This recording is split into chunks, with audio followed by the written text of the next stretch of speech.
شاید آج حماد علی گل سے سب کچھ کہہ دینا چاہتا تھا. ہاں مجھے مانسیرا میں تمہارے ساتھ گزارے ہوئے وہ دن اچھی طرح سے یاد ہے.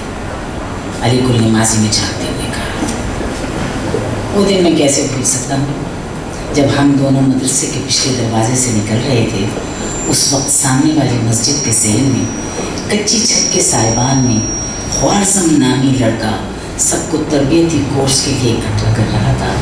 ہم دونوں بھی رش دیکھ کر وہاں پہنچ گئے تھے. اندر جا کر پتہ چلا کہ ان لڑکوں کو ایوارڈ دیے جا رہے ہیں جنہوں نے فحاشی اور عریانی کے خلاف مہم میں نمایاں کارکردگی دکھائی تھی. مجھے یاد ہے حماد نے اس طرح کہا جیسے اعتراف جرم کر رہا ہو. خوارزم کے استاد کے درس میں میرے لیے اچھائی برائی کی تمیز سیکھنے کا واحد ذریعہ تھا.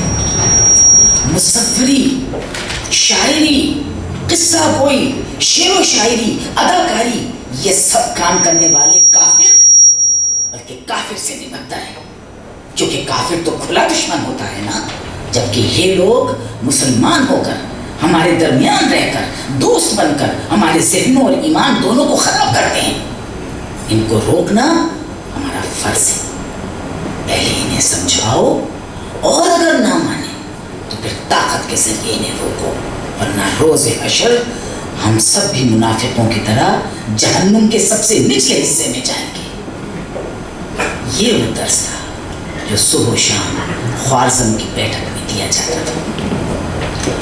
استاد محترم کے درس میں فنون لطیفہ کے ہر شعبے سے میرے دل میں نفرت بٹھا دی تھی. خوف اور نفرت میں آ کر میں نے ابا کے بہادری کے ایوارڈ لیتے ہوئے ماضی کی تمام تصویروں کو بھی آگ لگا دی تھی. ماں بیچاری گھنٹوں جلی ہوئی تصویروں کے ٹکڑوں کو دیوانہ وار جمع کرتی جاتی تھی اور مجھے کوستی جاتی تھی. یہ ان دنوں کی تصویریں تھیں جب ابا فوج میں اردلی تھا اور انہیں کئی اعزازات اور میڈل ملے تھے.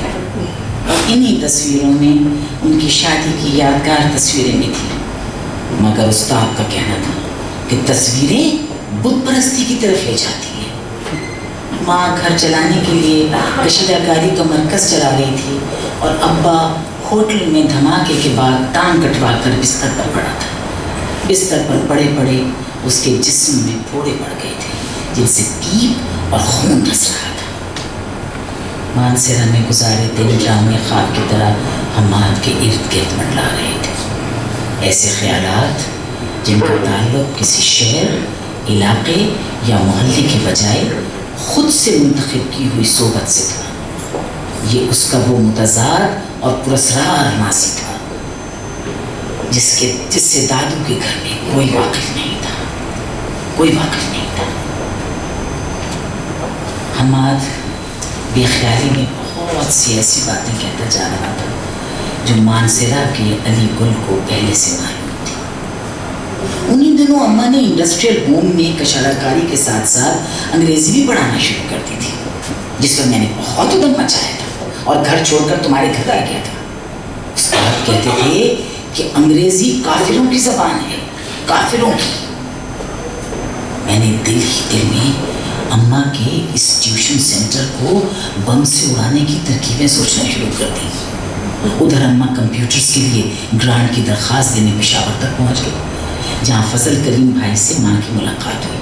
وہ کسی سمپوزیم میں شرکت کے لیے وہاں آئے ہوئے تھے اور وہیں اماں نے مجھے کہیں نوکری دلانے کی بات بھی ان سے کر دی.